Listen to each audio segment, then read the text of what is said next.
sa aming bahay. Narito si tatay at nanay, sila ang aking mga magulang.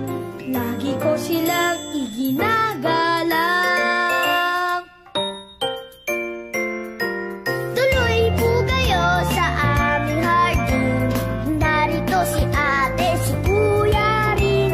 Lagi kaming nagbibigayan. Sa gawain ay nagtutulungan.